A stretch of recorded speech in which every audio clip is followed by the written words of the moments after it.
I'm Lindsay Bugby from the Postman's Knock, and today I'm going to teach you how to write pointed pen calligraphy on an agate slice. Usually when I see calligraphed agate slices, it's in the context of a bohemian artistic wedding, but I think that there are a couple of other uses for these. For example, you could write plate names on the agate slices if you're hosting a brunch or a dinner and you have some dishes where you want to label them, let guests know what they are. That would be a neat way to use these.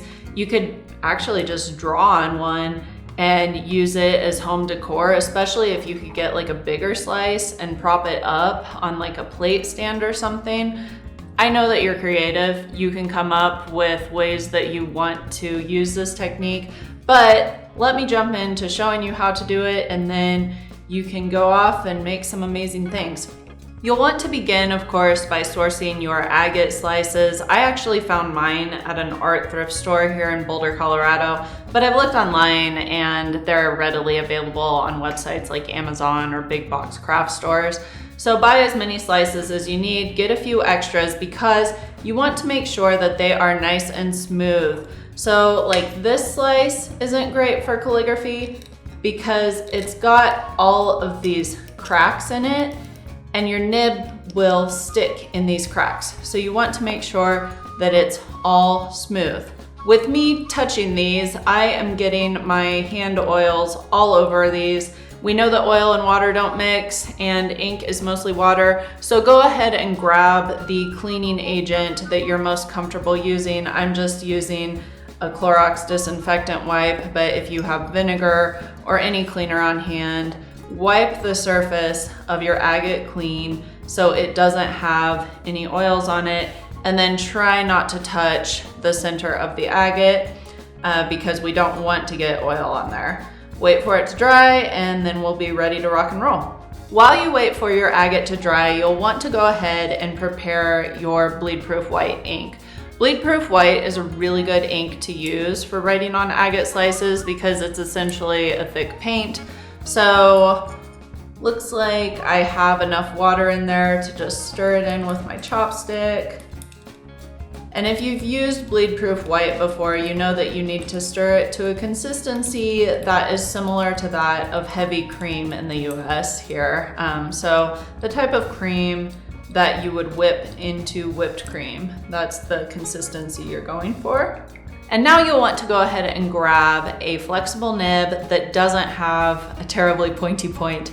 So the Browse Rose nib, the point is a bit blunt, and that's really nice for writing on agate because when you make upstrokes, they're actually visible, like they're thick enough to be visible. If you're using a really pointy nib like the Nico G, the upstrokes tend to be too thin to be visible on the agate slice. So if you can, use the Browse Rose for this project.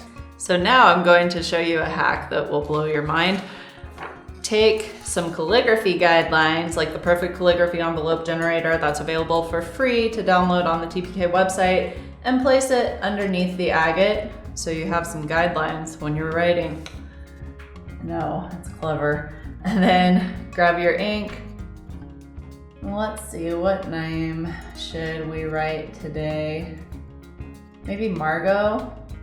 And then you're going to have to hold on to the agate, but try not to touch the area that you're going to write on, okay? Because otherwise you will get oils there that we just don't want to get there. Get one dot of ink started, because once you get that dot of ink, you are good to go.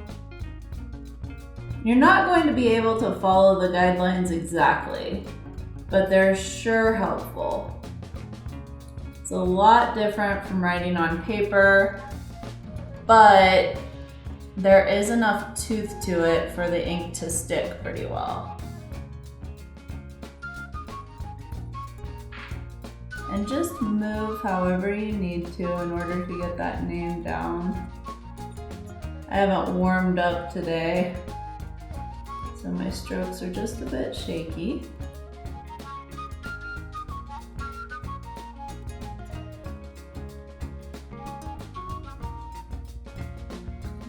Nice.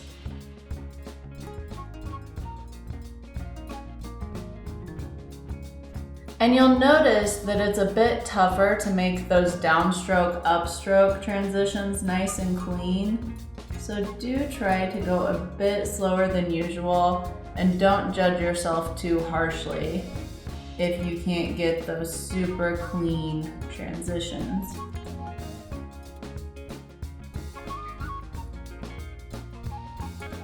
And we've just got one letter left.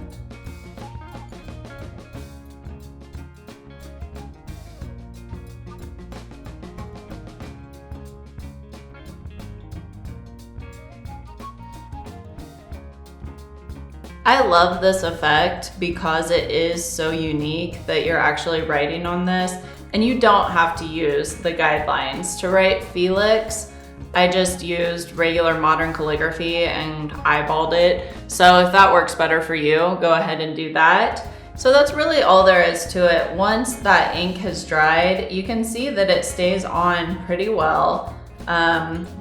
So for example, if you needed to transport these to a wedding, you don't have to worry about them too much.